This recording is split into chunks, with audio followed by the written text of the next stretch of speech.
ప్రియమైన దేవుని సంగమ, అందరికి కూడా ప్రభు నామంలో హృదయపూర్వకమైన వందనాలు తెలియజేస్తూ ఉన్నాను.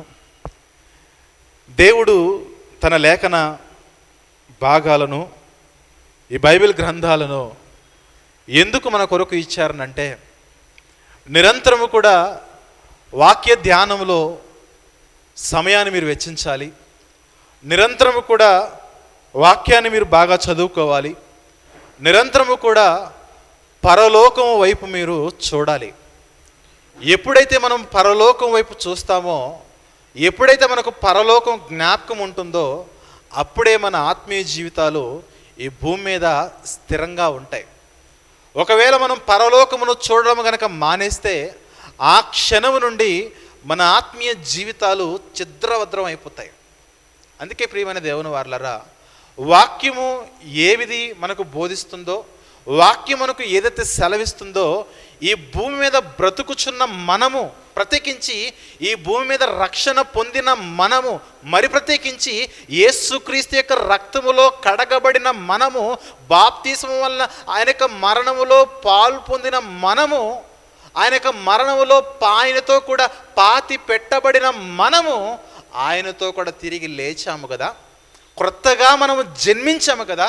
క్రొత్తగా జన్మించిన మనము ఎలా బ్రతుకుతున్నాము? క్రొత్తగా జన్మించిన మనము యేసుక్రీస్తు యొక్క మరణములో సమాధి చేయబడి, పాతి పెట్టబడి, ఆయన యొక్క పునరుత్థానంలో మరలా మనము లేపబడ్డాము కదా. లేపబడిన మన జీవితాలు ఎలా ఉన్నాయో ఒకసారి మన వాక్యం దగ్గరకు వచ్చి చెక్ చేసుకోవాలి. అందుకే భక్తుడు పౌలు గారు మాట్లాడుతున్న మాట చూద్దాం ఒకసారి. కొలసీలకు రాసిన పత్రిక 3వ అధ్యాయము ప్రారంభ వచనాలు మనం చూద్దాం ప్రియులారా. కొలసీ పత్రిక 3వ అధ్యాయము ప్రారంభ వచనాలు చూద్దాం. మీరు క్రీస్తుతో కూడా సమాధిలో నుంచి మీరు లేపబడిన వారైతే పైనున్న వాటినే వెతకండి. అక్కడ క్రీస్తు దేవుని కుడి పార్శ్వమున కూర్చుండి ఉన్నాడు. పైనున్న వాటి మీదనే గాని భూ సంబంధమైన వాటి మీద మనసు పెట్టకొనకుడి.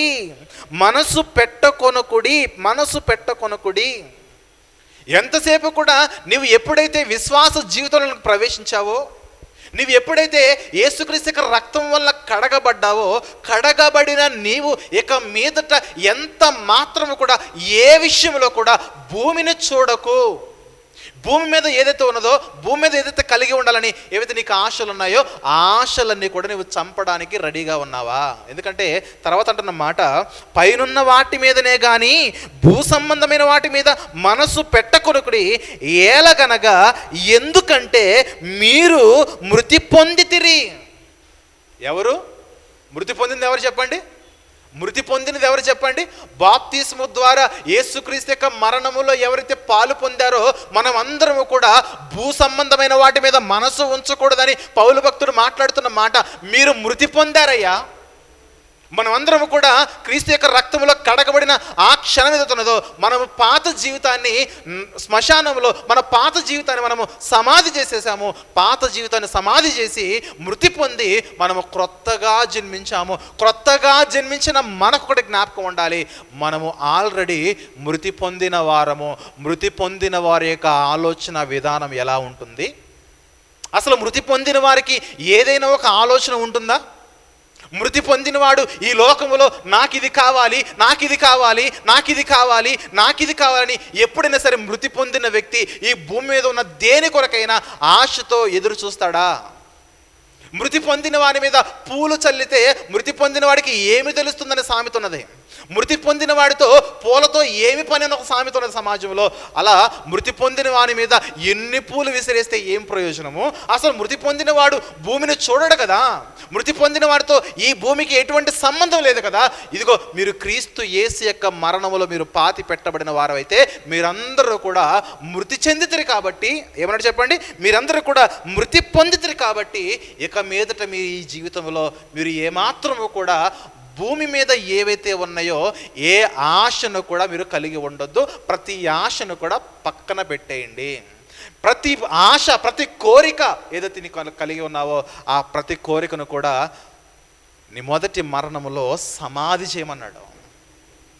పైనున్న వాటిని ఎతకాలి. పైన ఏమన్నది చెప్పండి? పైన దేవుడు ఉన్నాడు, పైన యేసుక్రీస్తు వారు ఉన్నాడు, పైన మరి దూతలు ఉన్నాయి, పైన పరలోకం ఉన్నది, పరలోక స్థలాలు ఉన్నాయి, గొప్ప జీవితం ఉన్నది. పైనున్న వాటిని వెతకండి, పైనున్న వాటిని వెతకండి.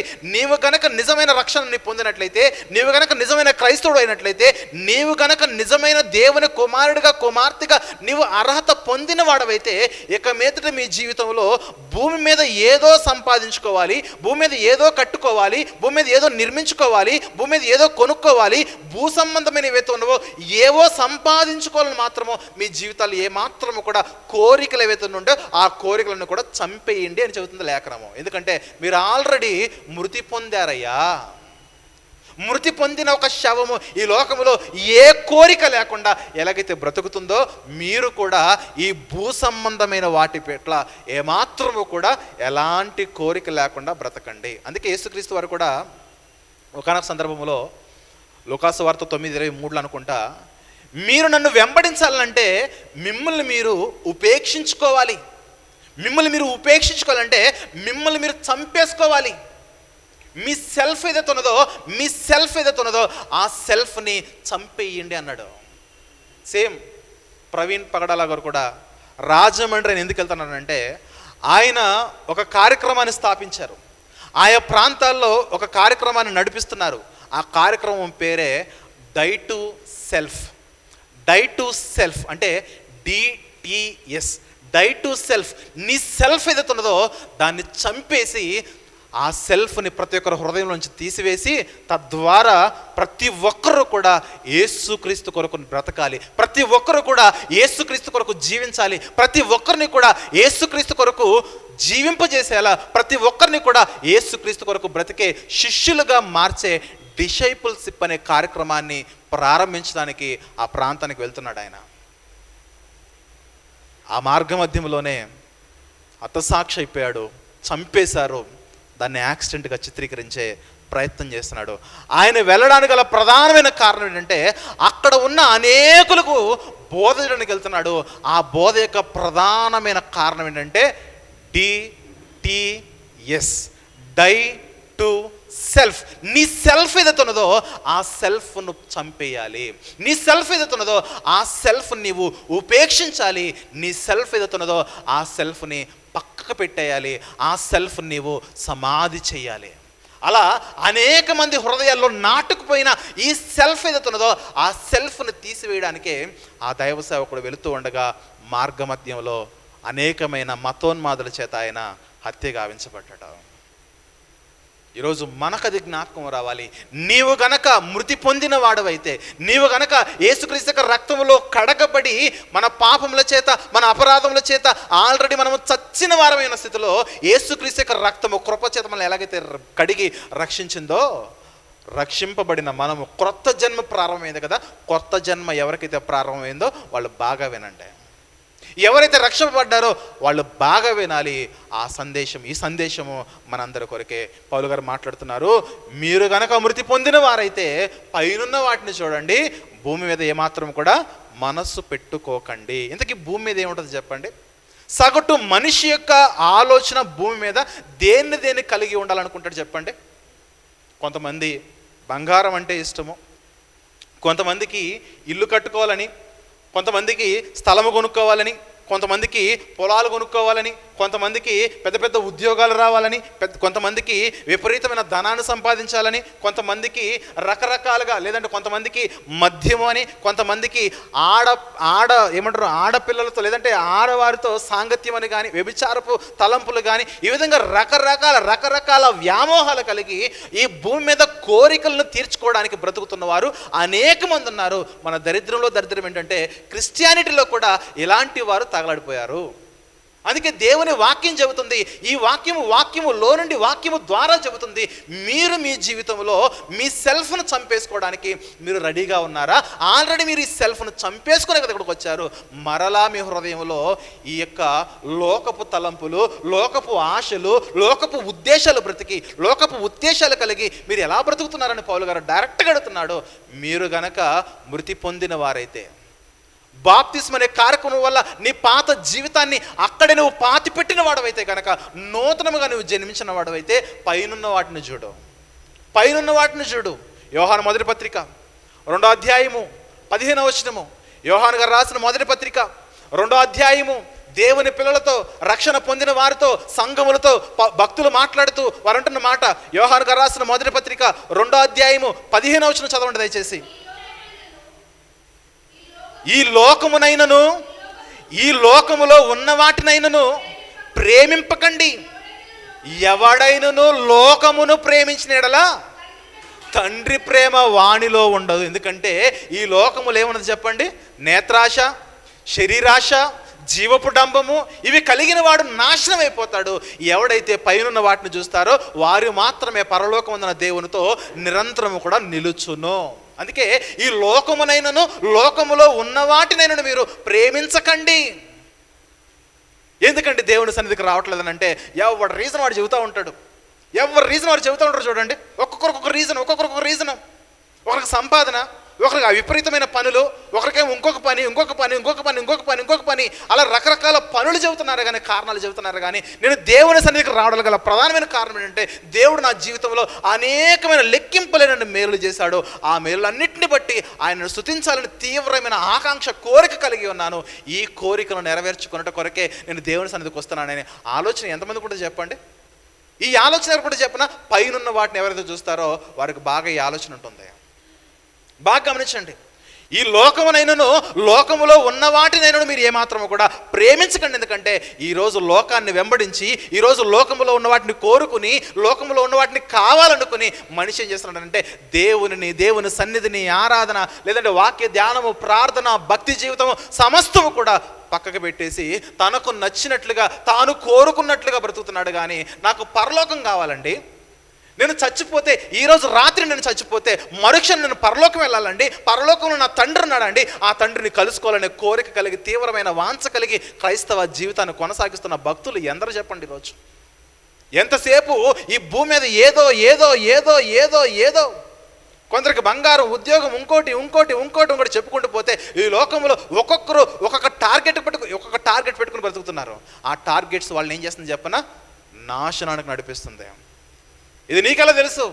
ఒక భక్తుడు ఇక్కడే తప్పిపోయాడు. ఒక భక్తుడు, బైబిల్లో ఉన్న ఒక భక్తుడు ఇక్కడే తప్పిపోయాడు. ఆ భక్తుడు ఎవరో కాదు, సమస్త జ్ఞాని, భూమి మీద ఉన్న జ్ఞానుల్లో గొప్ప జ్ఞాని, ప్రసంగి. ఎవరాయన? సొలొమోను పాపము చేయడం గల ప్రధానమైన కారణం ఏంటంటే దేవుడు ఏదైతే ఇచ్చాడో, దేవుడు ఏ స్థితిలో అయితే ఉంచాడో, దేవుడు ఎవరినైతే వివాహము చేశాడో అక్కడితో సంతృప్తి చెందలేదు సొలొమోను గాడి తప్పడానికి, సొలొమోను మార్గము తప్పి బ్రతకడానికి గల ప్రధానమైన కారణం ఏంటంటే దేవుడు ఇచ్చిన ఈవులతో సాటిస్ఫై కాలేదు, సంతృప్తి చెందలేదు. ఇంకా కావాలి, ఇంకా కావాలి, ఇంకా కావాలి, ఇంకా ఇంకా ఇంకా ఇంకా కావాలి. సొలొమోను యొక్క రాజనగర యొక్క ఖజానాల్లోనికి సంవత్సరానికి 14,811 కిలోల బంగారం వచ్చేది. ఎన్ని కిలోలు? ఒక సంవత్సరానికి. సొలొమోను ఏలుబడి కాలంలో, సొలొమోను మందిరం కట్టిన తర్వాత కూడా మందిరం అంతా కూడా బంగారంతో కట్టేశారు. ఆ ఉపకరణాలన్నీ కూడా బంగారంతో చేసేసారు. ఆ చుట్టుపక్కల ఉన్న రాజ్యములందరి దగ్గర నుంచి సొలొమోను దగ్గరికి బంగారం వచ్చేది. అక్షరాల ఎన్ని గ్రాములు అంటే 14,811 కిలోల చిల్లర బంగారం ప్రతి సంవత్సరం వచ్చేది ఖజానాలోనికే. మన దగ్గర 100 గ్రాములు బంగారం ఉంటేనే మన స్టేటస్ ఎలా ఉండదు చెప్పండి? ఒక 1/4 కిలో బంగారం ఉంటే పట్టుకోలేమంటే అదొక తలకాయ నొప్పి. మళ్ళీ తాళం వేసి బయటకు వెళ్తే ఎవరొచ్చి దొంగడు కొట్టుకెళ్ళిపోతాడని. అందుకే ఇది ఇంట్లో ఉండడం కంటే అత్తోరింట్లో ఉండడం బెటర్ అనుకుంటారు. అత్తోరిల్లు అంటే బ్యాంకు. గమనించగలగాలి. సొలొమోనుకి ఇంత బంగారం వచ్చినా, సొలొమోను కాలంలో వెండి అనే ఐటమ్ ఏదవుతున్నదో వెండిని తీయడం మానేశారు, దాన్ని ఎంచడం మానేశారు, దాన్ని తూకం వేయడం మానేశారు. ఎందుకంటే సొలొమోను కాలంలో వెండి ఎన్నిక లేనిది, దానికి అసలు వాల్యూ లేదు. గుట్టలుగా వెండి అంత వేసేసేవాళ్ళు. అంత వచ్చిన తర్వాత సొలొమోను తన జీవితంలో ట్రాక్ మిస్ అయిపోయాడు.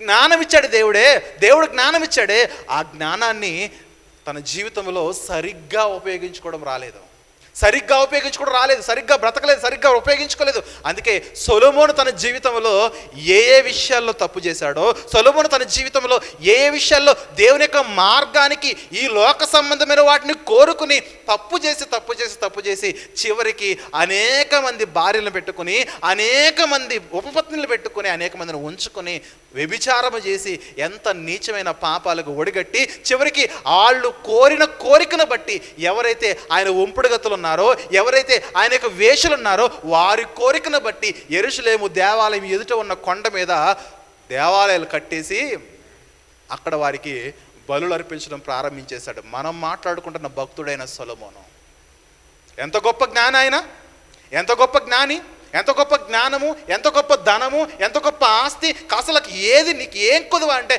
నాకు అన్నీ ఉన్నాయి. ఈ భూమి మీద ఒక సగటు మనిషి ఏదైతే కోరుకుంటాడో కోరిన ప్రతి దానిని నేను అనుభవించానంటాడు ఆయన. కోరిన, నా కళ్ళు చూసినది ఏది కూడా నేను అడ్డు చెప్పలేదు, నా కన్ను కోరింది ఏది కూడా నేను అడ్డు చెప్పలేదు, నా హృదయం కోరింది ఏది కూడా నేను అడ్డు చెప్పలేదు. అన్నిటిని అనుభవించాను. అన్నిటిని అనుభవించిన తర్వాత ప్రసంగి గ్రంథం రాసి ఆయన ఏ విషయాల్లో పాపం చేశాడో, ఏ విషయాల్లో లోకం వైపు చూశాడో, ఏ విషయాల్లో తప్పిపోయాడో వాటిని ఒక్కొక్కటిగా చెబుతున్నాడు. చూద్దాం ఒకసారి. ప్రసంగి గ్రంథము 2వ అధ్యాయము. నోట్ దిస్ పాయింట్, చాలా జాగ్రత్తగా వాక్యం వినండి. ప్రసంగి గ్రంథము 2వ అధ్యాయంలో, ప్రసంగి గ్రంథములోని 2వ అధ్యాయము 2వ వచనం చూద్దాం ప్రియమైన దేవుని వారలారా. ప్రసంగి గ్రంథము లేదంటే 2వ అధ్యాయం 1వ వచనం నుండి, 2వ అధ్యాయం ప్రసంగి గ్రంథం 2వ అధ్యాయం 1వ వచనము. కానీ నిన్ను సంతోషము చేత శోధించు చూతును, నీవు మేలును అనుభవించి చూడమని నేను నా హృదయముతో చెప్పుకొంటిని. ఆల్రెడీ తన జీవితంలో ఎంతో గొప్ప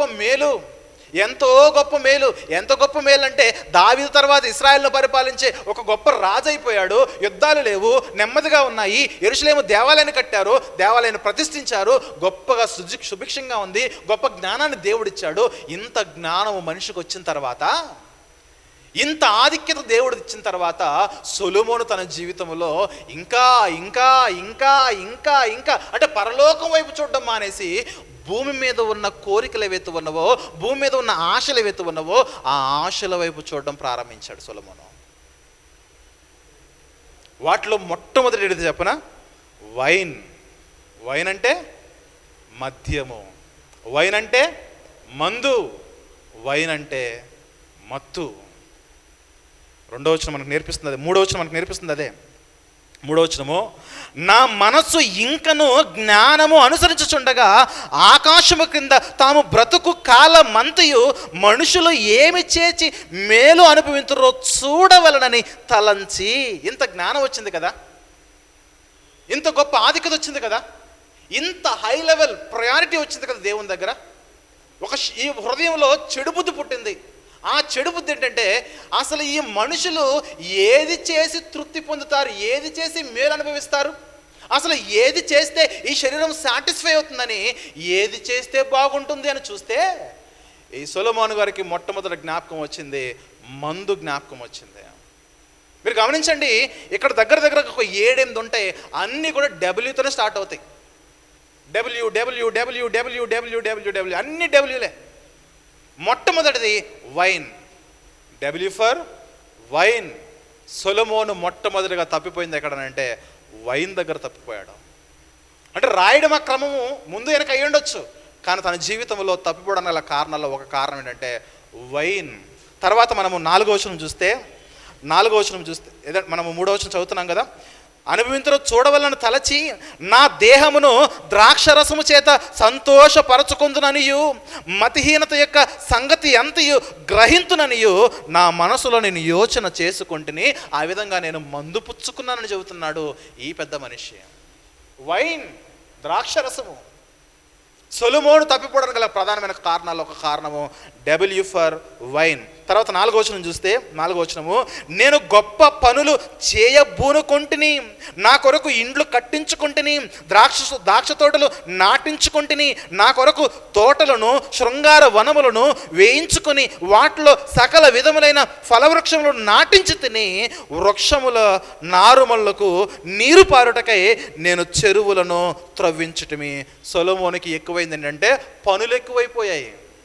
సొలొమోను దేవుణ్ణి విడిచిపెట్టి ఇతర దేవతలను పూజించే స్థాయికి వెళ్ళిపోయాడంటే సొలొమోను మొదట ఆశ్రయించింది వైన్ అయితే సొలొమోను రెండోది ఆశ్రయించింది పనులు ఎక్కువ పెట్టేసుకున్నాడు. అతనికి ఇవ్వబడిన గొప్ప పనే యెరూషలేము దేవాలయాన్ని కట్టడము, దాన్ని నిర్వహించడము, దాని బాధ్యతలన్నీ కూడా సక్రమంగా అవుతున్నాయో చూసుకోవడము. అది కాదని తన సొంత సెల్ఫ్ ఏదైతే ఉన్నదో ఆ సెల్ఫ్కి స్థానం ఇచ్చాడు. ఏంటి ఆ స్థానం అంటే, నేను గొప్ప పనులు, నాకు గొప్ప పనులు కావాలి నా కొరకు. ఎవరి కొరకు? సెల్ఫ్. డై టు సెల్ఫ్ అన్నారు చూసావా ప్రవీణ్ పగడాల గారు? డై టు సెల్ఫ్ అన్నారు. నిన్ను నువ్వు చంపుకో, నిన్ను నువ్వు ఉపేక్షించుకొని ఆ సిద్ధాంతం ఏదైతున్నదో ఆ సిద్ధాంతంలో సొలొమోను బ్రేక్ చేశాడు.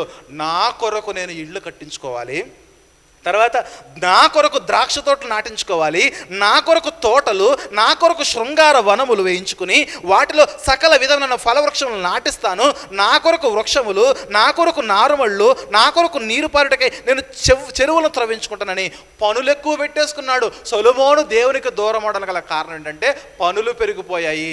పనులంటే వర్క్స్. W for works.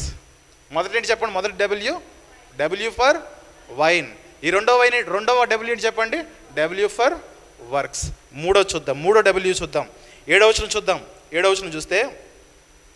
వచనం చూస్తే పనివారిని పని కత్తెలను సంపాదించుకుంటుని నా ఇంట పుట్టిన దాసులు నా కుండిరి యెరూషలేము నందు నాకు ముందుగా ఉన్న వారందరికంటే ఎక్కువగా పశుల మందులు, గొర్రెల మేకల మందులు బహు విస్తారముగా సంపాదించుకుంటుని. W for workers. వర్క్స్ ఉంటే ఎవరు కావాలి చెప్పండి? వర్కర్స్ కావాలి. అంటే నాకు ఇంతమంది పరిచారకులు ఉన్నారండి, అది కూడా గ్రేట్నెస్. ఈ రాజు తలుస్తున్న కారణం ఏంటంటే నాకు చాలామంది పనులు ఉన్నారండి, నా అంత గొప్పోడు లేడు, నా అంత కీర్తి కలిగిన వాడు లేడు, నేను ఏది చేసినా చెల్లుతుందని ఎంతసేపు కూడా ఈ భూమి మీద ఏదో సంపాదించుకోవాలని సంపాదన మీద ఈ శరీరం ఏది కోరితే దాన్ని ఇవ్వడానికి రెడీ అయిపోయాడు. చివరికి ఆత్మీయ జీవితంలో అంధత్వంలోకి వెళ్ళిపోయాడు సొలొమోను గారు. వినగలుగుతున్నామా? సొలొమోను గురించి ఇలాంటి మాటలు మనం వినగలమా? ఎంత గొప్ప జ్ఞాని, ఎంత గొప్ప కీర్తి, ఎంత గొప్ప ఐశ్వర్యము, ఎంత మంచి ప్రార్థనాపరుడు. అలాంటి ఆయన గురించి మనం మాట్లాడుతున్నాము. సొలొమోను ఎంతసేపు కూడా పరలోకంలో చూడకుండా, మందిరం కట్టిన తర్వాత పరలోకం వైపు చూడకుండా భూమి మీద చూస్తున్నాడు. ఆ భూమి మీద వేటిని బట్టి చెడిపోయాడు అంటే వైన్ని బట్టి చెడిపోయాడు, వర్క్స్ని బట్టి చెడిపోయాడు, వర్కర్స్ని బట్టి చెడిపోయాడు.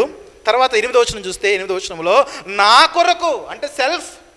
సొలొమోను సెల్ఫ్ని చంపలేదు. నా కొరకు 8వ వచనంలో నేను వెండి బంగారములను, రాజులు సంపాదించు సంపదను, ఆయా దేశంలో దొరుకు సంపత్తును కూర్చుకుంటే దానికి అర్థమేంటి చెప్పిన?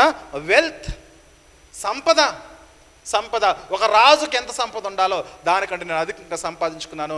ఎంతసేపు కూడా సంపద, డబ్బు పిచ్చి పట్టేసింది, వెండి పిచ్చి పట్టేసింది, బంగారం పిచ్చి పట్టేసింది. ఎంతసేపు కూడా దేవుణ్ణి మర్చిపోయి దేవుణ్ణి విసర్జించేసి ఇదిగో ఈ లోక సంబంధమైన, ఈ భూ సంబంధమైన వాటి పట్ల చూడడం ముందుకెళ్ళిపోయాడు. ప్రియులారా, మొదటిది wine, 2 W works, 3 W workers, 4 W wealth. సంపదను ఏమంటారు చెప్పండి? వెల్త్ అంటారు. ఇక 4వది ఏంటో చూద్దాం. 5వది ఏంటంటే నేను 8వ వచనంలో నేను గాయకులను మనుషులిచ్చుచు సంపదలను సంపాదించుకుని బహుమంది ఉపపత్నులను ఉంచుకుంటుని. ఇక్కడ గాయకులు అన్నాడు చూసారా? గాయకులను, గాయకురాండ్రను. ఇక్కడ ఓన్లీ ఒక ఎమ్ ఉంది, ఆ ఎమ్మే మ్యూజిక్. దేవుని కంటే అమితంగా ఉల్లాసిస్తూ ఉత్సాహంతో మ్యూజిక్ మీద పడిపోయాడు, కానీ దేవుని ఆరాధనను పక్కకు పెట్టేశాడు. ఈ ఒక్కటే ఎమ్ ఉంటుంది, మిగిలినవన్నీ డబ్ల్యూలే. తర్వాత అంటున్నాడు బహుమంది నేను ఉపపత్నులను, స్త్రీలను నేను ఉంచుకున్నాను. స్త్రీలు ఎంతమంది? 300 మంది భార్యలు, 700 మంది ఉపపత్తులు, మొత్తం ఓవరాల్గా 1000 మందితో సాంగత్యం చేసిన మహానుభావుడు ఆయన. ఉమెన్ లోకంలో ఏముందనంటే ఈ పురుషునికి ఉమెన్ ఉంది. ఈ ఉమెన్ స్త్రీ యొక్క పిచ్చి పట్టేసింది, స్త్రీ యొక్క వ్యామోహం పట్టేసింది. తద్వారా భూమి మీదే చూశాడు. ఈ భూమి మీద సగటు మనిషి ఏ తప్పుడు పనులు చేసి ఈ భూమి మీద ఆగిపోతాడో ప్రతి తప్పుడు పనిని చేయడానికి పూనుకున్నాడు. చివరికి దేవుని చేత గద్దించబడ్డాడు, హెచ్చరించబడ్డాడు, శిక్షింపబడ్డాడు. చివరికి మార్పు నొంది సరిచేయబడ్డాడు. గమనించగలగాలి. ఒకటి వైన్ దగ్గర పడిపోయాడు, రెండోది వర్క్స్ దగ్గర, మూడోది వర్కర్స్ దగ్గర, నాలుగోది వెల్త్ దగ్గర, ఐదోది మ్యూజిక్ దగ్గర, ఆరోది ఉమెన్ దగ్గర. తర్వాత మనం ఏడవది చూస్తే 9వ వచనంలో, నాకు ముందున్న యెరూషలేమునందున్న వారందరికంటేను నేను గనుడనై అభివృద్ధి నొందు తిని నా జ్ఞానము నన్ను విడిచిపోలేదు. జ్ఞానిని అనే గర్వం ఎక్కువైంది. ఈ తర్వాత డబ్బులు ఏంటంటే విజ్డమ్ ఎక్కువైపోయింది. దేవుడిచ్చిన విజ్డమ్తో సంతృప్తి చెందలేదు. దేవుని యొక్క పరలోకమందున్న పైనున్న జ్ఞానం ఎదుగుతున్నదో, పైనుండి వచ్చే జ్ఞానం ఎదుగుతుందో, ఆ పైనుండి వచ్చే జ్ఞానంతో సంతృప్తి చెందకుండా భూ సంబంధమైన జ్ఞానంలో చిక్కుకొని అనేక దేశాల వారితో సాంగత్యం చేయడం ప్రారంభించాడు. అక్కడికి వెళ్ళిన ప్రతిసారి కూడా ఆయా దేశాల్లో ఒక అందమైన స్త్రీ కనబడ్డము, ఆమెను తెచ్చేసుకోవడము. ఒక అమ్మాయి కనబడ్డం, ఆమెను తెచ్చేసుకోవడం, ఇంట్లో పెట్టుకోవడం, సాంగత్యం చేయడం, వ్యభిచరించడం, అలా దేవునికి అవిధేయకరమైన అనేకమైన పనులు చేశాడు. చివరికి తానుకు దేవుడిచ్చిన విజ్డమ్ ఏదైతున్నదో ఆ విజ్డమ్ను కూడా పక్కకు పెట్టేసి భూ సంబంధమైన విజ్డమ్తో కాలయాపన చేయాలనుకున్నాడు. ప్రియమైన దేవుని సంగమా, ఇక్కడ మనం చూడాల్సిన సొలొమోను జీవితం కాదు, ఇక్కడ మనం చూడాల్సిన సొలొమోను గారి జీవితం కాదు. మన జీవితాలు ఏమాత్రమైనా వీటి కొరకు వెంపర్లాడుతున్నాయా?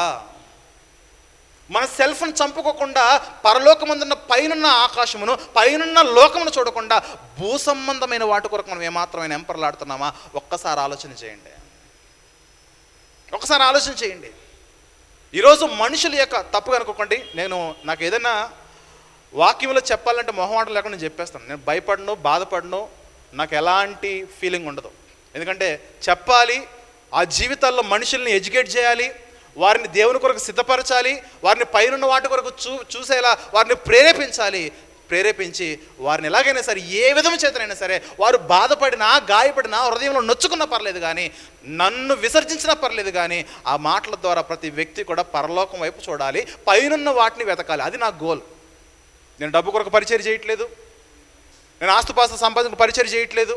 నా జీవితంలో నాకు ఏది అవసరం లేదు. ఈరోజు ఈ లోకంలో నేను భూమి మీద ఉన్న వాటిని చూడడం ఎప్పుడో మానేశాను. అందుకే నాకు ఇల్లు కట్టుకోవాలని ఆలోచన లేదు, నాకు భవనాలు, బంగ్లాలు, స్థలాలు, పొలాలు కొనుక్కోవాలని ఆలోచన లేదు. ఈరోజు నేను ఇంత తృప్తిగా, ఇంత ఆనందంగా బ్రతకడానికి కారణం ఏంటంటే ఈ భూమి మీద నాకు ఏ ఆలోచన లేదు. ఎందుకంటే ఒకనాడు అబ్రహాం ఎలా బ్రతికాడు, ఒకనాడు ఇస్సాకు ఎలా బ్రతికాడు, ఒకనాడు యాకోబు ఎలా బ్రతికాడు, ఒకనాడు పౌలు ఎలా బ్రతికాడు. వారు వాగ్దాన దేశంలో పరదేశులుగా ఉండి గుడారాలు వేసుకున్నారు కానీ భవనాలు కట్టుకోలేదు. కానీ ఇక్కడ క్రైస్తవుల యొక్క తప్పుడు పనులు ఏంటంటే డబ్బులు లేకపోయినా సరే అప్పులు చేసి మరి బిల్డింగ్లు కట్టేస్తున్నారు. అప్పులు తీర్చడానికి దేవుడిని విడిచిపెట్టి అప్పు కొరకు వెంబడిస్తున్నారు. అది మనం ఆపుకోవాలి. ఎందుకంటే సొలొమోను ఇంట్లు కట్టుకోవడానికి, నగరాలు కట్టుకోవడానికి, వనాలు నిర్మించుకోవడానికి, తన జీవితంలో తన సెల్ఫ్ను చంపుకోకుండా ఎప్పటికి కూడా పరిగెడుతున్నాడు. దేవుడిని రేకులించులో ఉంచాడా? అక్కడే ఉండు. దేవుడిని టెంట కింద ఉంచాడా? అక్కడే ఉండు. దేవుడిని ఎక్కడ ఉంచితే అక్కడే ఉండు. దేవుడిని కష్టార్జితాన్ని బట్టి నీకు ఎంత ఇస్తే అంతలో కట్టుకో.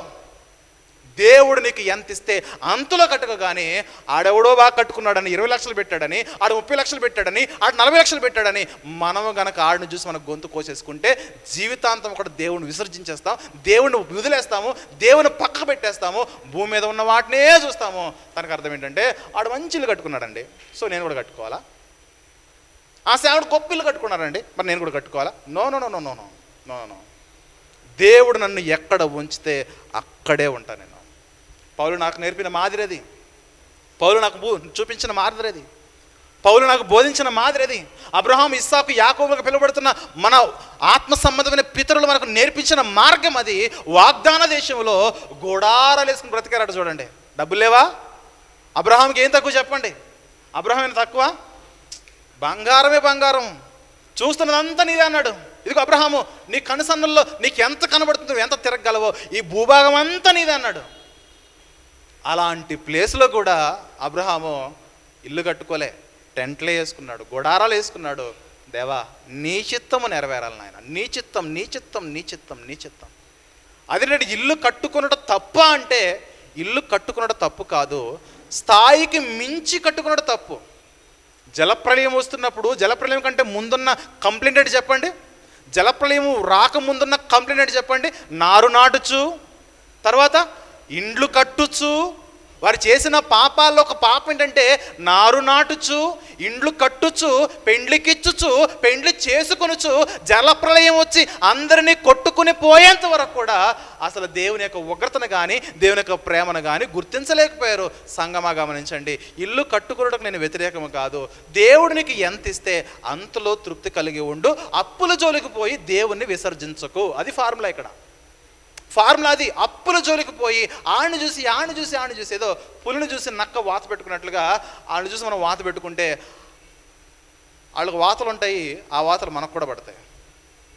కాబట్టి ప్రియమైన దేవుని వారలారా, ఈ సొలొమోను ఎక్కడ తప్పిపోయాడనంటే వైన్ దగ్గర పడిపోయాడు, వర్క్ దగ్గర పడిపోయాడు. ఆ వర్క్లో ఏమని చెప్పండి, భవనాలు ఉన్నాయి, బిల్డింగ్లు ఉన్నాయి, మంచి మంచి వీటిలో ఏమంటారు చెప్పండి అంటే ఫామ్ హౌస్లు కట్టేసుకున్నాడు. మన భాషలో చెప్పాలంటే శృంగార వనములని కానీ ద్రాక్ష తోటలు కానీ ఈ ఫామ్ హౌస్లు కట్టేసుకున్నాడు. తోటలు, ద్రాక్ష తోటలు ఇవన్నీ కూడా ఫామ్ హౌస్లు కట్టేసుకుని ఎక్కడికి వెళ్తే అక్కడ నన్ను అడిగితే ఒక 1000 కట్టేసుకుని ఉంటాడు. ఒక్కో భార్యకు ఒక ఫామ్ హౌస్. ఏం తక్కువ ఆయనకి? ఆయన డబ్బులు ఉన్నాయి ఆయనకి. సొలొమోను ఏ రోజు ఎక్కడ ఉంటాడు ఎవరికి తెలియదు. పరిపాలన ఏమైంది? పరిపాలన ఎప్పుడో పోయింది. పరిపాలన పోతే ప్రజలు ఎప్పుడు కూడా మార్గం తప్పి బ్రతికేస్తారు. ఎందుకంటే రాజే విగ్రహారాధనలోకి వెళ్ళిపోతే, రాజే వ్యభిచారం అయిపోతే ఇక ప్రజలు ఎలా ఉంటారు చెప్పండి? ప్రజలు కూడా విగ్రహారాధనే, ప్రజలు కూడా వ్యభిచారమే, ప్రజలు కూడా త్రాగుబోతులే, ప్రజలు కూడా తిరిగిపోతులే. దేవుని కొరకు బ్రతకాలన్న ఆలోచన పోయింది. మందిరం ఎప్పుడైతే ప్రారంభించబడిందో, మందిరం ఎప్పుడైతే కట్టబడిందో, సంపూర్తయిందో, ప్రతిష్ఠ అయిపోయిన తర్వాత అనతి కాలంలోనే ట్రాక్ మిస్ అయిపోయింది. ఎంతసేపు బంగారం వెండి, ఇదిగో లోకములు ఎవరికి లేని సింహాసనం నాకు ఉండాలి, లోకములు ఎవరికి లేని సామర్థ్యం నాకు ఉండాలని లోకాన్ని చూసాడు సొలొమోను. పతనం అయిపోయింది, నాశనం స్టార్ట్ అయిపోయింది సొలొమోనుకి. గొప్ప భక్తుడండి ఈయన, చిన్నోడు కాదు. ఈ రోజున మాట్లాడుతున్నది చిన్నోడు గురించి కాదు. ఈయన గురించి ఈ విధంగా మాట్లాడాలంటే ఎంతో ధైర్యం చేయాలి. అలాంటి భక్తుడి గురించి మాట్లాడుతున్నాను. తన జీవితంలో తప్పుటడుగులు వేసిన దినాలు ఉన్నాయి. భక్తులారా, మీ జీవితాల్లో, మన జీవితాల్లో, నా జీవితంలో ఎలాంటి తప్పుటడుగులు కనుక వేస్తే, భూమి మీద ఉన్న వాటిని కనుక మనం చూడడం ప్రారంభిస్తే మన జీవితాలు, ఆత్మీయ జీవితాలు అక్కడే కొలాప్స్ అయిపోతాయి. జాగ్రత్త. ఎక్కడెక్కడ? వైన్ విషయంలో, వర్క్స్ విషయంలో, వర్కర్స్ విషయంలో, వెల్త్ విషయంలో, విజ్డమ్ విషయంలో, ఉమెన్ విషయంలో, మ్యూజిక్ విషయంలో పడిపోయాడు. చివరికి ఏమైపోయి చెప్పనా, ఇన్ని పాపాలు చేసేసరికి చివరికి ఏమైపోయి చెప్పనా, చచ్చిపోతే బాగుండని ఆలోచన వచ్చినాయి. ఎవరికి? ఈ జ్ఞానికి. చచ్చిపోతే బాగుండని సూసైడ్ చేసుకోవాలని ఆలోచన వచ్చేసినాయండి. ఈ సొలొమోను గారికి 17వ వచనం చూస్తే, 17వ వచనంలో ఇది చూడగా సూర్యుని కింద జరుగునది నాకు వ్యసనము పుట్టించను. ఈ మందు నాకు వ్యసనమాయను, ఈ పనివారు నాకు వ్యసనమాయను, ఈ పనులు నాకు వ్యసనమాయను, ఈ సంపద నాకు వ్యసనమాయను, ఈ స్త్రీ నాకు వ్యసనమాయను, ఈ మ్యూజిక్ నాకు వ్యసనమాయను. ఇవన్నీ కూడా నాకు వ్యసనము పుట్టించాయి. ఈ వ్యసనాలను బట్టి నా జీవితము అంతయు కూడా వ్యర్థముగాను, ఒకడు గాలికై ప్రయాసపడినట్లు కనబడిన గనక బ్రతుకుట నాకు అసహ్యమాయను. చచ్చిపోతే బాగుండు అనుకున్నాడు. బ్రతుకు పట్ల నాకు ఏమాత్రం కూడా ఇష్టము లేదు. ఎందుకంటే ఈ స్త్రీ నమ్ముకున్నాను, ఇలా 1000 మందిని నమ్ముకున్నాను. ఈ 1000 మంది కూడా వారి దేవతలకు, వారి దేవుళ్లకు గుళ్ళు కట్టమంటున్నారు, పూజలు చేయమంటున్నారు, పురస్కారాలు చేయమంటున్నారు. చివరికి ఈ ఆడవాళ్ళందరూ కలిసి సొలొమోను గారిని ఏం చేశారు చెప్పండి? తాగుబోతుని చేసేసారు. గమనించగలగాలి. ఒక్కసారి కనుక దేవుని నిర్ణయానికి, దేవుని నీతికి, దేవుని మార్గానికి, దేవుని మాటకు ఎదురు వెళ్ళడం, నడవడం కనుక నేర్చుకోవడం ప్రారంభిస్తే నువ్వు తాగుడు అలవాటైపోద్ది, స్త్రీ అలవాటైపోద్ది, రకరకాల వ్యామోహాలు వచ్చేస్తాయి, రకరకాల పనులు వచ్చేస్తాయి. ఆ విధంగా దేవునికి దూరం అయిపోతావు. దేవునికి దూరం అవ్వద్దు. అదేంటి అర్థం కాదు. దావీదు జీవితము, సొలొమోను జీవితము ఈ 11 నెంబర్లు కలిసి రాలే. దావీదు గారు సమూయేలు 2వ గ్రంథంలో దావీదు గారు 11వ అధ్యాయంలో బుక్ అయిపోతాడు. రాజుల మొదటి గ్రంథంలో అదే 11వ అధ్యాయంలో సొలొమోను గారు బుక్ అయిపోతారు. ఆ దావీదు గారు బుక్ అయిపోయింది స్త్రీ విషయంలోనే. ఆ స్త్రీని చూశాడు, తప్పు చేయాలని వాంఛ పెంచుకున్నాడు, తప్పు చేశాడు. చివరికి ఆమె యొక్క భర్తను పిలిచాడు, ఆమెకు మందు పోసి ఈయన మందు తాగేశాడు. స్త్రీ అంత డేంజరు. దావీదు గారు మందు తాగారు, మందు పోశారు, అతన్ని చంపించేశారు. చివరికి అతడు ఆ స్త్రీతో సాంగత్యం చేసేసాడు. చూస్తున్నారా? సొలొమోను విషయంలో కూడా అదే జరుగుతుంది. పైన చెప్పాడు మందు, లాస్ట్లో చెప్పాడు ఉమెన్. ఇద్దరు కూడా చాలా డేంజర్. చాలా అంటే చాలా డేంజర్. మందుకు అలవాటైనా నీకు స్త్రీ గుర్తొస్తుంది, స్త్రీ అలవాటైనా మందు గుర్తొస్తుంది.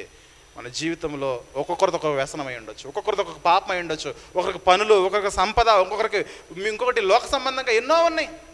ఈరోజు ఇంకా సొలొమోను రకాల ఫోన్ లేదనుకుంటా. ఆ ఫోన్ ఉంటే ఇంకా ఆదరిద్రాలు కూడా చూసేవాడేమో. అర్థమవుతుందా? ఇంటర్నెట్ లేదు కదా ఆ రోజుల్లో. ఈరోజు ప్రధానమైన పాపాలు ఏవైతే ఉన్నావో ఆ పాపాల్లో పోర్నోగ్రఫీ ఒకటి, బూత్ సినిమాలు చూసే అలవాటు. ఒకవేళ ఆ టైంలో ఇది ఉంటే కనుక అది కూడా అలవాటు అయ్యేది. ప్రియమైన దేవుని సంగమా, గమనించగలగాలి. చూద్దాం. రాజుల మొదటి గ్రంథము 11వ అధ్యాయము. రాజుల మొదటి గ్రంథము 11వ అధ్యాయము మొదటి నుంచి చదువుతాం ప్రియులారా. కొంచెం పోర్షన్ ఎక్కువ ఉంది కాబట్టి నేను చదువుతానమ్మా, గమనించండి. 11వ అధ్యాయము మొదటి నుంచి 8వ వచనం వరకు మీరు నోట్ చేసుకునండి, గమనించండి. రాజుల మొదటి గ్రంథం, సేమ్ దావీదు గారి లైఫ్ కూడా చూడండి. సమూయేలు 2వ గ్రంథంలో 11వ అధ్యాయంలోనే దావీదు గారి జీవితం కొలాప్స్ అవడానికి గల కారణము, దావీదు పడిపోవడానికి పతనానికి గల కారణం ఏంటంటే అక్కడ 11వ అధ్యాయమే, ఇక్కడ కూడా 11వ అధ్యాయమే. ఈ 11వ అధ్యాయంలో మోయాబీయులు, ఎదోమీయులు, అమ్మోనీయులు, సీదోనీయులు, హిత్తీయులు అను జనులు మీ హృదయములు తమ దేవతలతో తిప్పుదురు గనక వారితో సహవాసము చేయకూడదనియు వారిని మీతో సహవాసము చెయ్యనీయకూడదనియు యెహోవా ఇశ్రాయేలుకు సెలవిచ్చి ఉన్నాడు కదా. ఇశ్రాయేలును మాత్రమే వివాహం చేసుకోవాలి, అన్ని స్త్రీలు వివాహం చేసుకోకూడదని ఒక రూల్, ఆజ్ఞ అనేది ధర్మశాస్త్రంలోకి ఇవ్వబడింది కదా. దాన్ని పక్కకు నెట్టేసి అయితే రాజైన సొలొమోను ఫరో కుమార్తెను కాక ఐగుప్తు రాజైన, ఐగుప్తులు అంటే అన్ని జనులు, ఐగుప్తులు అంటేనే దేవుని పిల్లలు కారు, అన్ని జనులు భయంకరమైన విగ్రహారాధన. ఐగుప్తు కుమార్తె అయిన ఫరో కుమార్తెను కాక ఆ జనులలో ఇంకా అనేక మంది పరస్త్రీలను మోహించి కామాతురత గలవాడే వారిని ఉంచుకొనుచు వచ్చెను. అతనికి 700 మంది రాజకుమార్తెలైన భార్యలు, 300 మంది ఉపపత్నులు కలిగి ఉండిరి. అతని భార్యలు అతని హృదయములు తిప్పేసేసరికి అతడు సొలొమోను వృద్ధుడైనప్పుడు అతని భార్యలు అతని హృదయమును ఇతరుల దేవతల తట్టుకు త్రిప్పగా అతడు తన తండ్రి దావీదు హృదయం వలె అతని హృదయము దేవుడిని యెహోవా యెడల యథార్థంగా కాక ఏమైపోయిందంటే చివరికి 5వ వచనంలో సొలొమోను అష్టారోతు అను సీదోనీల దేవతను, మిల్కోను అను అమ్మోనీల హేయమైన దేవతను అనుసరించి నడిచెను. ఆ ప్రకారము సొలొమోను యెహోవా దృష్టికి చెడు నడత నడిచి తన తండ్రిని దావీదు అనుసరించినట్లు యథార్థ హృదయముతో యెహోవాను అనుసరింపలేదు. ఏ స్త్రీ ఎక్కడికి పిలిస్తే అక్కడికి వెళ్ళిపోవడమే. గమనిస్తున్నారా? అందుకే గమనించాలి, భూమి మీద మనం చూడడం ఎప్పుడైతే ప్రారంభిస్తామో ఎక్కడో ఒక చోట బుక్ అయిపోతాం మనం. సొలొమోను ఎన్ని విషయాలు బుక్ అయ్యాడు చెప్పండి? వైన్ విషయంలో, వర్క్ విషయంలో, వర్కర్స్ విషయంలో, వెల్త్ విషయంలో, మ్యూజిక్ విషయంలో, ఉమెన్ విషయంలో, విజ్డమ్ విషయంలో అంతా కూడా అతిగా ఊహించేసుకున్నాడు. ఈ ప్రజలు ఏమి చేసి తృప్తి పొందుతారని అనుకుని ప్రజలను చూడడం ప్రారంభించాడు. కానీ దేవుడు నాకు ఏది చెప్పాడు? పరస్త్రీ జోలికి పోవద్దు, ధర్మశాస్త్ర ప్రకారముగా ఒక పురుషుడు ఒక స్త్రీని మాత్రమే వివాహం చేసుకోవాలి కదా. వీటన్నిటిని పక్కన పెట్టేశాడు. దేవుడికి మండింది ఎక్కడ ఎక్కువ చెప్పనా? ఇక్కడే, స్త్రీ దగ్గర మండింది. మండడం వల్ల ఏంటి సొలొమోను, గొప్ప దేవాలయం కదా నేను నీకు ఇచ్చింది, గొప్ప దేవాలయం కదా. అలాంటి దేవాలయం అంతకు ముందు లేదు, తర్వాత లేదు. అంత మంచి దేవాలయం కట్టడానికి, ప్రాతినిధ్యం వహించడానికి నీకు మంచి పనిచ్చాను కదా, దాన్ని పక్కకు పెట్టేసి తీరా మీరు చూసారా లేదో 7వ వచనంలో సొలొమోను కెమోషు అను మోయాబీల హేయమైన దేవతకు, మొలెకు అను అమ్మోనిల హేయమైన దేవతకు యెరూషలేము ఎదుటనున్న కొండ మీద బలిపీఠములు కట్టించిన రాజే శంకుస్థాపన చేయాలి. ఎవరు పిలిచారు ఆయన్ని? వారి భార్యలు పిలిచారు. ఎందుకు ఆ భార్యలు ఎవరు చెప్పండి? ఆయన ఉంచుకున్న భార్యలు, ఆయన చేత ఉంచుకున్న ఉపపత్నులు. వారు పిలిచారు, ఈయన వెళ్ళాడు, అక్కడ వాళ్ళకి బలిపీఠలు కట్టి అక్కడ మొక్కడం కూడా 8వ వచనంలో కూడా తమ దేవతలకు ధూపము వేయచ్చు బలు అర్పించుచుంటున్న పరస్త్రీలైన తన భార్యల నిమిత్తము ఇలాగూ చేశాను. ఎంత అవమానం చెప్పండి. ఒక విగ్రహారాధికుడు అలా చేస్తే డోంట్ కేర్.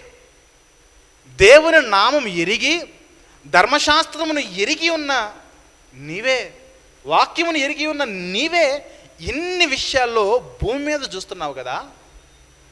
ఇండ్లు అన్నావు, తోటలు అన్నావు, ఫామ్ హౌస్లు అన్నావు, లగ్జరీ లైఫ్ అన్నావు. ప్రియమైన దేవుని సంగమా, ఒక్కసారి మన ఆత్మీయ జీవితాలు చెక్ చేసుకుందాం, మన బ్రతుకులు పరీక్షించుకుందాం. మనం ఎలా జీవించగలుగుతూ ఉన్నాము? ఒకరికేమో పనులు, ఒకరికేమో ఉద్యోగాలు, ఒకరికేమో ఆర్థికంగా ఎదగాలి. బాగా గమనించండి, దేవుడు నిన్ను ఎక్కడ ఉంచితే అక్కడ ఉండిపో. దేవుడు నిన్ను ఏ ఇంట్లో ఉండమంటే ఆ ఇంట్లో ఉండు. దేవుడు నీకు ఎంత ఇస్తే నువ్వు దేవుని సన్నిధికి నీకు అనుకూలంగా ఉంటుందో అక్కడే ఉండు. దేవుని సన్నిధికి ఆటంకపరిచేది అది ఏదైనా సరే, కోట్లు వచ్చినా పర్వాలేదు వదిలిపెట్టేయాలి, లక్షలు వచ్చినా పర్లేదు వదిలిపెట్టేయాలి.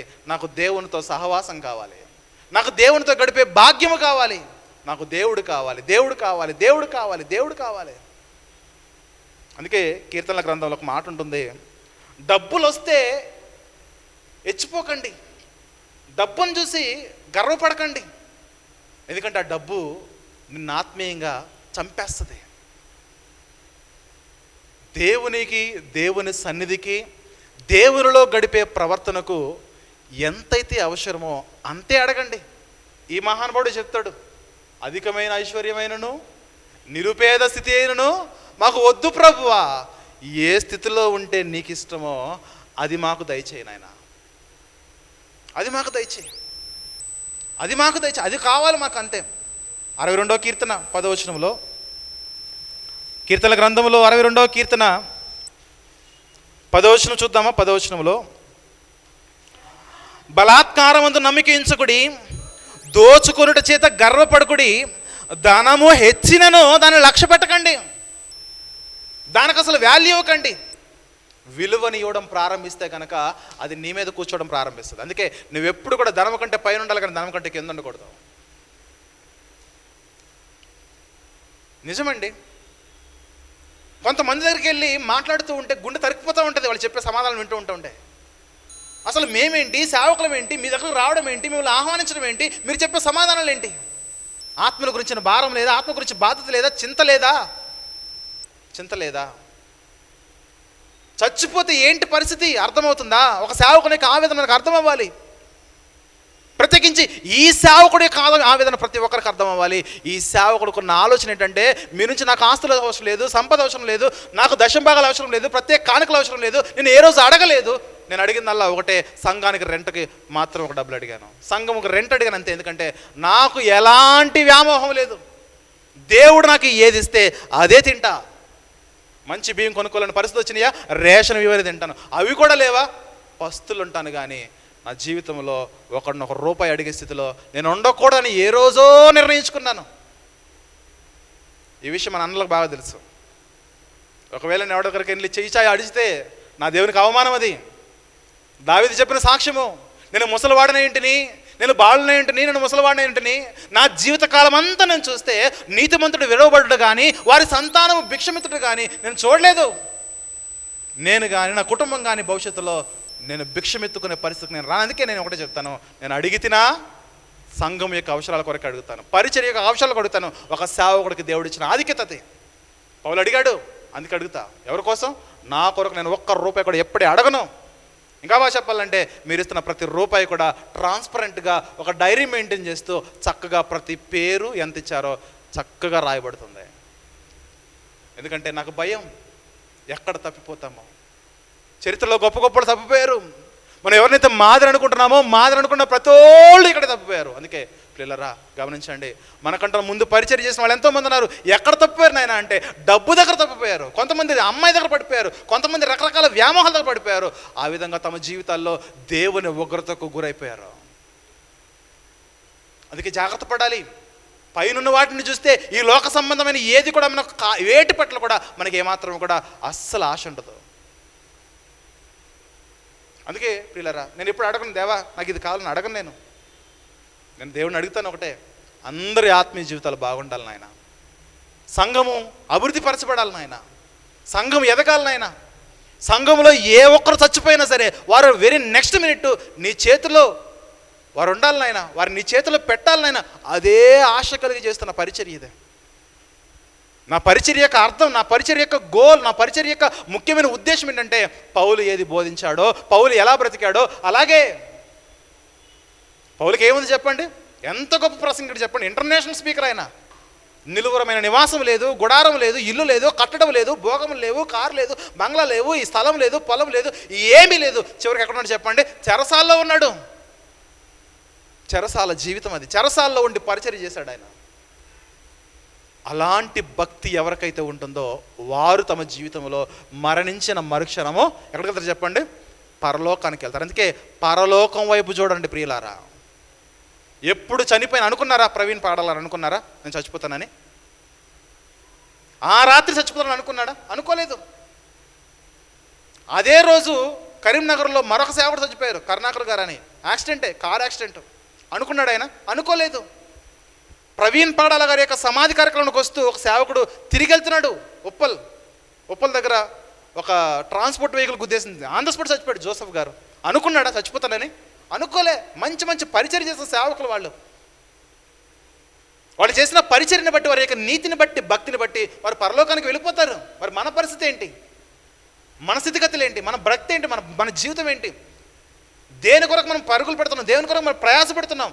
దేని కొరకు మన హృదయంలో ఈగోస్ ఉన్నాయి? దేని కొరకు మన హృదయంలో అహంకారం ఉన్నది? ఎందుకు మనం తగ్గలేకపోతున్నాం? అందుకే ప్రియులారా, మన కుటుంబాల్లో ఎవరికి కూడా శత్రుత్వం ఉండకూడదు. అందరూ కూడా అందరితో సమాధానం కలిగి ఉండాలి. ఎందుకంటే సమాధానం లేకపోతే దేవుని చూడలేం. సమాధానం లేకపోతే దేవుని చూడలేం. అర్థమవుతుందా? ఈ సేవకునికి ఆవేదన అర్థం కావాలి.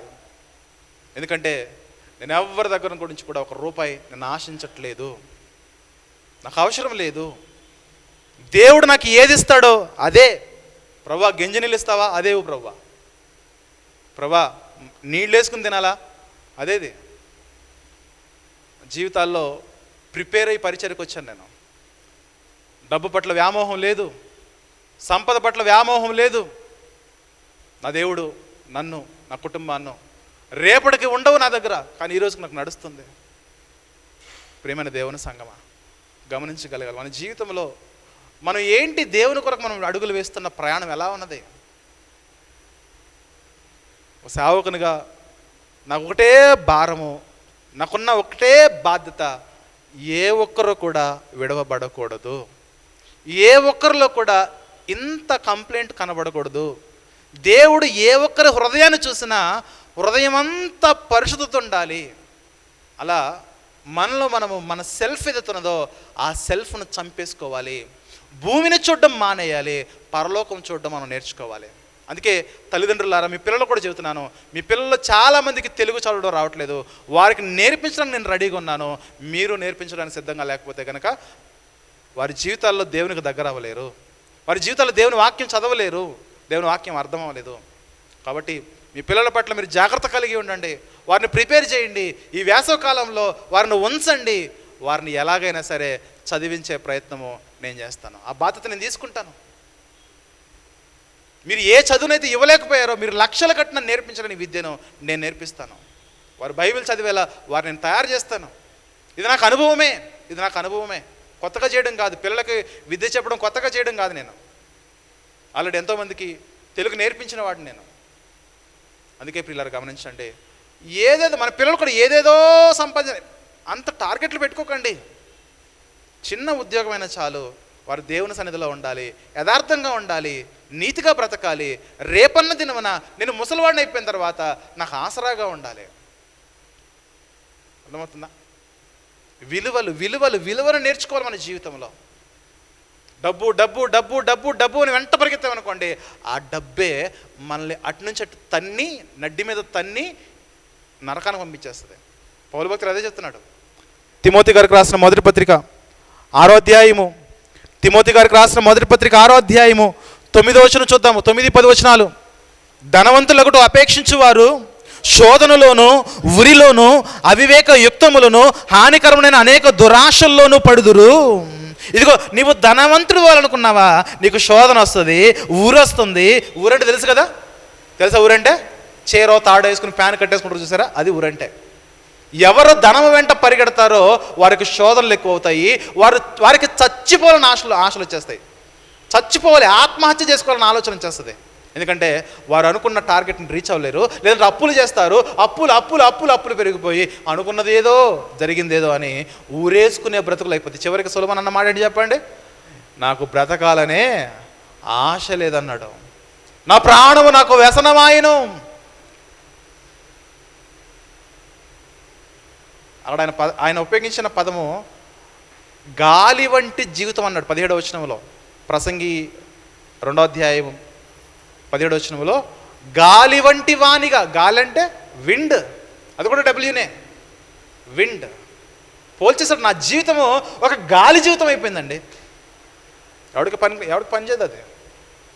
చివరికి చచ్చిపోదాం అనుకున్నాడు. అదే అంటున్నాడు, ధనవంతులగుటకు అపేక్షించేవారు శోధనలోను, ఉరిలోను, అవివేక యుక్తములను, హానికరమైన అనేక దురాశల్లోనూ పడుదురు. అట్టివి మనుషులు నష్టములోను, నాశనములోను ముంచివేయును. ఎందుకనగా ధనాపేక్ష సమస్తమైన కీడుకు మూలము. కొందరు దాన్ని ఆశించి విశ్వాసం నుంచి తొలగిపోయి నానా బాధలతో తమ్మును తామే పొడి చేసుకున్నారట.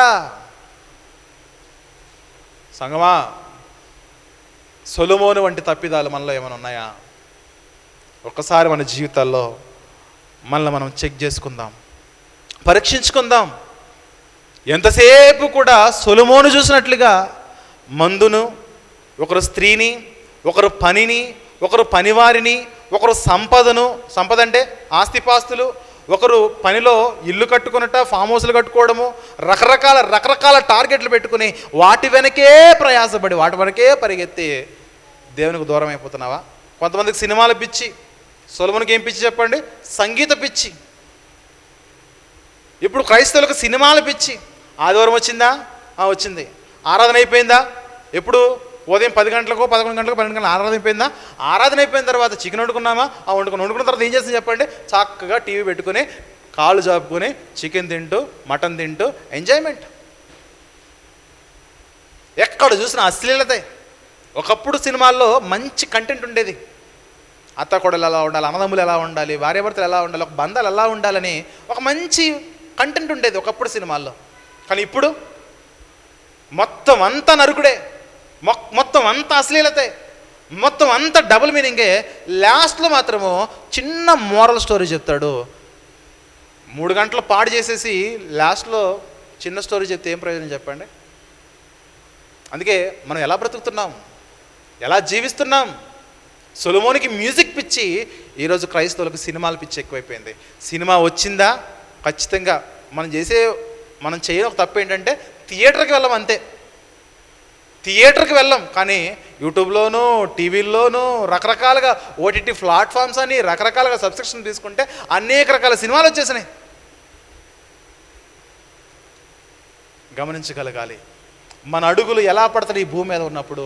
నీవు క్రీస్తుతో కూడా ఆయన యొక్క సమాధిలో, ఆయన యొక్క మరణములో పాలు పొంది, ఆయన యొక్క సమాధిలో నువ్వు పాలుభాగస్తుడివై నువ్వు మృతి పొందిన వాడివైతే, ఆయన పునరుత్థానంలో నువ్వు పాలుభాగడువై నువ్వు మరలా కొత్తగా జన్మించిన వాడవైతే గనక, నీవు తిరిగి లేచిన వాడవైతే నీవు పైనున్న వాటిని చూడు నాయన. పైన ఏముంది చెప్పు?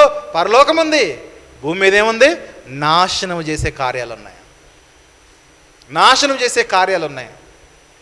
ఆ కార్యాల్లో మందు, వైన్, తర్వాత workers, wealth, music, wisdom, women, wind, గాలి జీవితం అన్నాడు. విండ్ ఉంటుంది 17వ వచనంలో, నేను చూపించలేదు కానీ గాలి జీవితం నాదే, చచ్చిపోతే బాగుండు అనుకున్నాడు. సేమ్ భక్తులు అది చెప్తున్నాడు.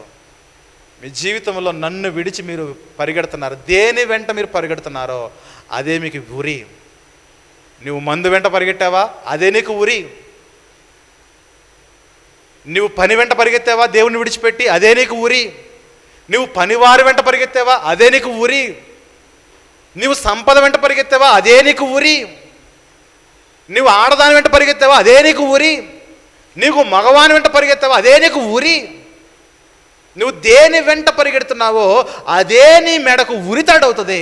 నిన్ను నువ్వు చంపేసుకునేలాగా నువ్వు ప్రేరేపించబడతావు, చంపబడతావు. ఆత్మహత్య ఆలోచనలు వచ్చేస్తాయి, చచ్చిపోతావు నరకములో నిర్దాక్షిణ్యంగా. జాలి కనికరం అక్కడ అప్లై కావు. దేవుడు ఎంతో జాలివంతుడు, దేవుడు ఎంతో కనికరం కలిగిన వాడు, దేవుడు ఎంతో కృప కలిగిన వాడు, దేవుడు ఎంతో ప్రేమ కలిగిన వాడు. ఆయన మాట వినకపోతే ఆయన జాలి, ఆయన కనికరము, ఆయన ప్రేమ, ఆయన కృప ఏమాత్రము కూడా పనికిరావు. నిర్దాక్షిణ్యముగా జాలి, కరుణ, దయ, కనికరము, కృప, ప్రేమ లేకుండా ఆయన తీసుకెళ్ళి ఉగ్రత చూపిస్తాడు. ఫుట్బాల్ ఆడేస్తాడు. జాగ్రత్త. అందుకే మన జీవితాల్లో బ్రతికుండగా పరలోకం చూడడం నేర్చుకుందాం. బ్రతికుండగా మన ఆరాధన వలన, బ్రతికుండగా మన ఆరాధన వలన, బ్రతికుండగా మన సాక్ష్యం వల్ల మనం పరలోకం అనుభవించే స్థితిలో ఉండాలి. అలా మనం బ్రతికితే ఎప్పుడు చచ్చిపోయినా హ్యాపీనే, ఎప్పుడు చచ్చిపోయినా హ్యాపీనే. నాకు తెలిసి ప్రవీణ్ పగడాల గారు లాంటి సేవకులు, లేదంటే ఆయన కానీ ఈ పాటికి పౌలు గారిని కలిసి ఉంటాడు, ఆయన ఈ పాటికి అబ్రహాం గారిని కలిసి ఉంటాడు, ఈ పాటికి హతసాక్షులు స్టెఫెన్ గారిని కలిసి ఉంటాడు, ఒక యాకోబు గారిని కలిసి ఉంటాడు. సంఘాన్ని కట్టడానికి అహర్నిమిషాలు కష్టపడి పరిచర్య చేసి చచ్చిపోయిన అనేక మంది హతసాక్షులు ఉన్నారు. అనేక మంది మిషనరీలు వచ్చి భారతదేశానికి వచ్చి పరిచర్య చేసిన మిషనరీలు ఉన్నారు. వారిని కలుసుకుని ఉంటారు. ఎందుకంటే వాళ్ళ మార్గంలో ఈయన నడిచాడు. ప్రవీణ్ పగడాల గారు ఒక మిషనరీగా, ఒక మంచి దైవజనుడిగా. కాబట్టి ప్రియమైన దేవుని సంగమా, మన జీవితాల్లో భూమి వైపు చూడడం మానేయండి, భూమి మీద ఉన్న ఆశల వైపు చూడడం మానేయండి. ఏంటి నినాదము? ప్రవీణ్ పగడాల గారు స్థాపించిన ఒక కోర్స్, డై టు సెల్ఫ్. ఈ సెల్ఫ్ను చంపేయాలి. ఈ హృదయంలో ఉన్నదే చెడ్డ తలంపులు. పక్కోడికి ఏది ఉందో దాన్ని ఎలాగైనా పొందుకోవాలి. పక్కోడి మెడలో బంగారం ఉందనుకో, అది ఎలాగైనా ఎలాగైనా ఎలాగైనా ఎలాగైనా పక్కోడికి ఆస్తిపాస్తులు ఎలాగైనా. అందుకే పక్కోడు కొడుకు బ్రతకడం మానేయండి. ఎందుకంటే పక్కోడు దరిద్రుడు. వాడు ఎంతసేపు వచ్చి, ఎరా ఇల్లు కట్టుకోలేదా, ఎరా అమ్మాయి పెళ్లి చేయవా, బంగారం కొన్నావా, ఎంతసేపు లోక సంబంధం వాటి గురించి ప్రేరేపిస్తాడు. ఈ స్కూల్ ఏంటి, మంచి స్కూల్లో వేయండి, పక్కోడు కొరకు చదివించకండి. మన బిడ్డలు దేవునికి ప్రయోజనకరంగా ఉండాలి. పక్కోడు చాలా రకాలుగా మాట్లాడతాడు, ఎందుకంటే వాడిలో అపవాదం ఉన్నది, చాలా రకాలుగా నేను ప్రేరేపిస్తాడు. అందుకే పక్కోడు కొరకు మన జీవితం యొక్క ఫ్యూచర్ ప్లాన్ ఉండకూడదు. పక్కోడు కట్టుకున్నట్టుగా మనం కట్టుకోకూడదు. మన స్థితి ఏంటి, దేవుడు మనకి ఏ స్థితి ఇచ్చాడా, కట్టుకోండి. మంచి స్థితి ఇచ్చా, మంచి ఇల్లు కట్టుకోండి. ఇవ్వలేదా, అప్పుల జోలికి వెళ్ళొద్దు. ఇల్లు కట్టాలని అధికంగా కష్టపడద్దు. నీ స్థాయి ఏంటి, దేవుడికి ఇచ్చిన ఆరోగ్యం ఏంటి, నీ స్థితి ఏంటి, నువ్వెంత కష్టపడితే నీకు ఎంత వస్తుంది, అంతే. డబ్బు వెనక పరిగెత్తే వాళ్ళు దేవునికి, ఆయన సన్నిధికి, ఆయన సహవాసానికి, ఆయన మాటకు, ఆయన స్తుతికి, ఆయన ప్రార్థనకు, ఆయన వాక్యమునకు, ఆయన ధ్యానానికి దూరం అయిపోయారు. చరిత్రలో ఈరోజు అనేక మంది దూరం అయిపోతున్నారు. భవిష్యత్తులో మనం దేవుని సన్నిధి దూరం కాకూడదు. అది నా హృదయపు వాంఛ ప్రియులారా. నేను అలాగే బ్రతుకుతా, నాకే కోరిక లేదు. భూమి మీద ఇది సంపాదించుకోవాలని ఆశ 1% కూడా లేదు. నా కొడుకు కూడా అదే చెప్తా, ఇల్లు మాత్రం కట్టొద్దు. నువ్వు ఎంత అందంగా ఇల్లు కట్టుకున్నా నువ్వు ఇంట్లో చచ్చిపోయావు అనుకో, ఆ ఇల్లు అంటది ఇక్కడ ఉండకూడదు, బయటికి వెళ్ళిపో అంటది. నువ్వు బయట ఎక్కడో చచ్చిపోయావు అనుకోండి, అదే ఇల్లు అంటది ఇంట్లోకి రాకూడదు, బయటే ఉంచండి అంటది. చివరికి నీకు ఏది ఆధారం చెప్పండి? ఆ టెంటే నువ్వు ఎప్పటికైనా ఉండవలసింది. నేను పెట్టేది ఆ టెంటే. ఆ సమాధుల ప్రాంతంలో నీకున్న 6 అడుగులే, దాన్ని సంపాదించుకోవాలి. మరణం అందంగా ఉండాలి. చచ్చిపోతే ఎంతమంది వచ్చారు చూడండి, ఎంతమంది జనం, విసకేస్తారు రాళ్ళంత జనం. మరణం అంటే అది. వీరుడులా చనిపోయాడు ఆయన, చనిపోయాడు. కోరుకుంటే అలా బ్రతికి చచ్చిపోవాలి. Thank you very much. ఉదయకాలంలో చెప్పిన సందేశాన్ని కూడా రేపు సాయంత్రం అప్లోడ్ చేస్తాను. సాధ్యమైతే సమయం తీసుకుని ఆ వాక్యం వినండి, ఆదరించబడతాం. మన జీవితంలో మనం జ్ఞాపకం చేయబడుతుంది, మనం తెలియజేయబడుతుంది. కాబట్టి అందరూ కూడా ఆ ప్రకారంగా మన జీవితాలు మనం ముందుకు వెళ్దాము. బాగా చెబుతా, గమనించండి. నా మాటలు కొంచెం కఠినంగా ఉంటాయి, నా మాటలు కొంచెం దురుసుగా ఉండొచ్చు, నా మాటలు కొంచెం గాయపరిచేదిగా ఉండొచ్చు. I don't care. నాకు ఒకటే కావాలి, నాకు రిజల్ట్ ఒకటే కావాలి, బ్రతుకుదురా దేవుని కొరకు బ్రతకాలి.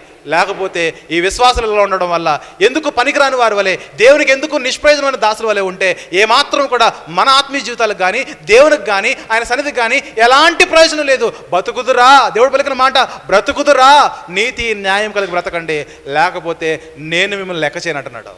కాబట్టి దేవుడు లెక్క చేసేలా మన జీవితాలు ఉండాలి, దేవుడికి ఇష్టమయ్యేలా మన మరణాలు ఉండాలి. అలా మన జీవితాన్ని మనం ముందు కొనసాగిద్దాం. Thank you so much. ప్రార్థన